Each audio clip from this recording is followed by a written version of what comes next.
Oh, that's nice, Diggle. That's nice. Cleaning yourself. Yeah, so this is where he normally sits behind me when I start projects. And let's see if I can transition. There's Kara. Can't get any closer. She's that far away. She'll probably get closer as we get through the video. I just figured people who like kitties, well, there's the kitties.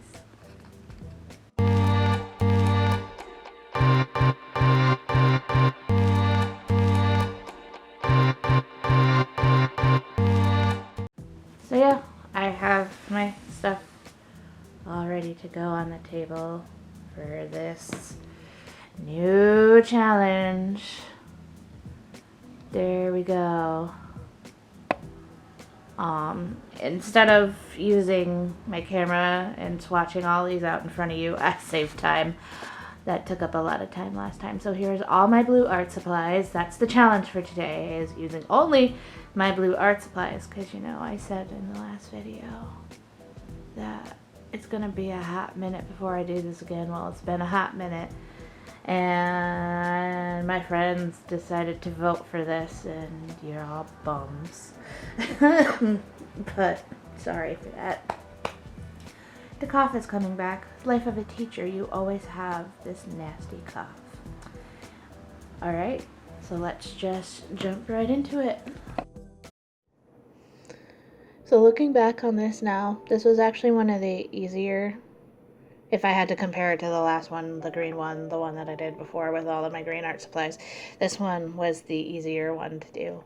Mainly, I think, because I don't have as many blue art supplies as I do green. Which, looking at that now, is a real crime, because blue is really pretty. So, I had a similar process that I did from the last one. I literally just took what I did last time and put it to this. Just taking all of the mistakes I made and kind of applying them, the fixes, to this one. So if you ask me which one I think is the better one, I honestly think this is the better one, because the composition comes out really well by the end. Right now I'm just sketching in the blue watercolor pencil. As I said, I do all of the initial sketching in the watercolor pencil because it will fade away when I start applying the water to it, for the most part. So I'm really sorry that this beginning part is actually super light and it's hard to see, but I need it to be light. I can't just go from dark to light, because if I go from dark to light, I run the risk of it not erasing very well. So, and yeah, I can erase some, for the most part, my watercolor pencil marks, so that's a plus. So more about the actual piece and why I chose this. I was in Basilius, the story that I write. It has to do with dragons, and every dragon's color indicates what kind of power it has. And obviously, normally that means blue is deep water survival. And when I was doing this challenge, my husband gave me an additional challenge, because he knows I can't say no, because he knows that he'll never let me live it down if I don't do it. He said I cannot do anything sad, which is easy enough, because I oddly don't associate. There's my cat. I don't know if you even heard that, but she's very mad because I locked them outside of the room while I was recording this to avoid distraction, and would you know, they're still distracting me. What was I saying? Good Lord, my cats are very distracting. So yeah, my husband said I couldn't do anything sad, and I couldn't do anything with water. And I was like, you ginormously suck. And I was like, because he's like, you can't even do water creatures. And I was just like, way to make this like 100 times harder. So I rose to the occasion. This is not a water-based dragon. I know he looks blue, but he's not. He's actually red in the story. It's just that I did a nighttime scene to get around that restriction that my husband placed upon me. So I tried to make sure that I used mostly like the blue violets instead of like the teal violets. I know there's a little bit of teal in there, but that's okay because those are like the lighter parts of his body, like the wings and the fan parts of his tail. So my cats. I don't even know if you hear this. I'm probably gonna go back and listen to this voiceover and be like, you can't even hear my cats. But anyway, so once again, same process as last time I did from light to dark, and that's what you're seeing currently is me going back in and adding the dark values finally. And yeah, so this dragon, I'm gonna be all over the place in this video, and that's okay because you all know better by now. So this dragon is Zion. He is actually the leader of the dragons, and this girl is not Allison. I repeat, it is not the main character. It may kind of look like the main character, but it's not the main character. I'm not going to tell you which character it is because it spoils books later, and I don't do that. So y'all are short on luck. You actually have to go read the story. Too bad, sad. I'm feeling a little sarcastic today. I'm sorry. This, as I said, this process didn't take us long. I'm like marveling on that right now that it didn't take as long. Last time it took me a whole week, and I really mean that it took me a whole week. And I actually was able to utilize, I feel like I was able to utilize the tools a lot better this time than I did the time before. Like right now I'm using the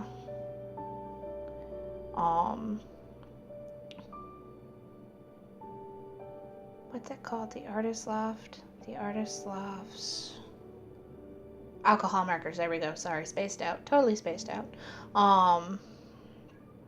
And I used them for the moths. This is like the field of stars in the book that we actually never saw in book 1, which is the only book out right now. So I really should just stop talking about it like you're gonna know what I'm talking about. But yeah, this is the field of stars in the Dragon City, which is in the sky. And they're in, these moths are common to that area. Don't want to really, I don't know how to explain it. I felt like drawing moths, weird, strange moths, but I thought that they were cute. So, and they took up some blank space. There was a lot of blank space in this piece that I had to figure out how to use. So, that's the reason why they're there. I have no other reasoning than that. So on a completely unrelated note to this whole piece in general, because I don't really have a lot to ramble on about this piece apart from that I'm actually really glad on how it came out. I've been thinking about trying to do videos for my stories. Like, how do I explain this? I was thinking about doing chapters to put on YouTube for my stories, with either me reading it aloud or my husband reading it aloud, or maybe us both reading it aloud, I don't know. And it would just be kind of like a video of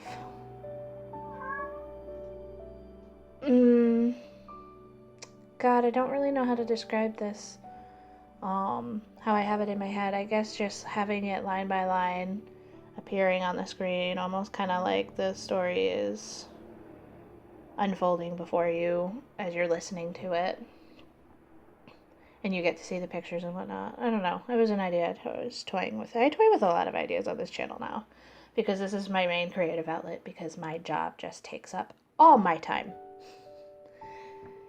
And I just need something creative. Don't get me wrong, I love working with children, but it doesn't always satisfy my creative side, which is really sad because I work in a program that's not necessarily in the public school. It's a school readiness program as a teacher for pre-K. And I do have more creative input in the curriculum, but there's just so much paperwork involved with being a teacher that I kind of struggle with finding that balance of having fun and getting stuff done. Because ultimately, I want my kids to be able to move on into kindergarten with no issues. But getting back to the space now that I've rambled on about that, I'm currently in the painting the watercolor stage. I don't want to like reiterate all the same stuff that I did in video, the green video, because it's pretty much the same. The only thing that I did kind of out of order was that I did the mauves, the alcohol markers first before actually painting, and I think that was just because I was having a moment of derp. I don't really know what to do now. I was like, how do I get rid of some of this white space? So I kind of jumped all over the place with this one, but so now I'm just painting Zion the dragon in the field of starflowers with this girl we don't know yet, because that comes in a later book, and I'm not going to spoil the later book for you. So yeah.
So I'm really sorry about the shadows in this one part of the clip. I was trying to save myself some time. I was also impatient, as I've said in the previous, I think it was either the previous video or the video before that. I am impatient. I do not like to wait to finish my creative stuff all the time just because the camera's battery died.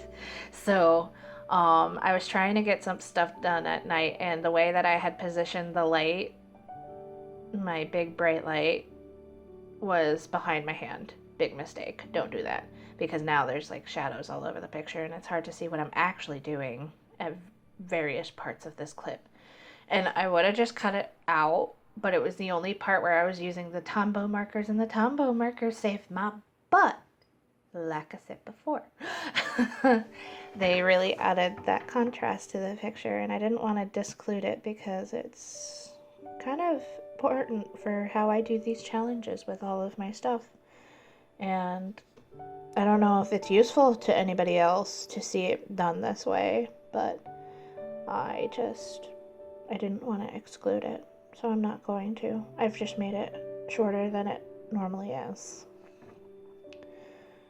So, and yeah, I'm also going to apologize. My head appears a lot, which I don't like either, but I can live with it because, once again, I don't want to exclude it. Just because you see a portion of my face. I have to get up close and personal sometimes, and I normally clip those parts out, but this time I had to do it a lot. I don't know. I think because I had a lot more detail, so I needed to get up close to make sure that my brush wasn't doing something god-awful. Yeah, and now I'm moving on to the Arteza. Once again, I don't really know how this brand is pronounced, but the Arteza gouache. I had 4 colors in this. 4 colors? Yes, 4 colors. I had 4 colors. I had a sky blue, I had the cerulean blue, I think it was called. I have the space and out ultramarine blue, and then I had the, it's not phthalo. Phthalo was in the watercolor one.